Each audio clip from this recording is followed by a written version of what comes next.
այո, չենք հաղթել 50+ շեմը, ոչ Գյումրիում,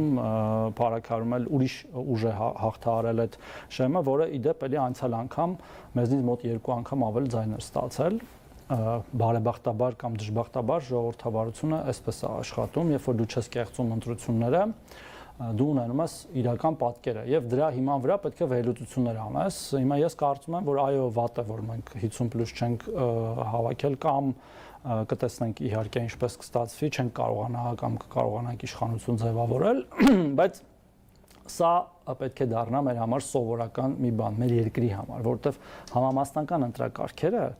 զարգացմանը զուգընթաց քաղաքական համակարգի երկրի բերում են այսպիսի պատկերի, շատ հազվադեպ է լինում զարգացած ժողովրդավարությամբ, պարլամենտարիզմով երկրներում, որ որևէ մի ուժ հաղթահարում է 50+ արգելքը։ Մի օրինակ բերեմ ու անցնենք միգուցե մյուս հարցը, հիշում եք Գերմանիայի վերջին ընտրությունները, ասենք հաղթող ուժը ստացել 25% ձայներ ստացել եւ ինքը համարվում է հաղթող ուժ։ Հիմա մենք կարծում ենք, որ մենք լավ արդյունք ունենք, հատկապես Գյումրիում 36%, հաջորդ ուժը մեզնից մոտ 2 անգամ քիչ ձայն է ստացել, դա նաև խոսում է վստահության մասին մեր նկատմամբ, թեև նորից եմ կրկնում 50-ից պակաս քվեները, որը մենք պետք է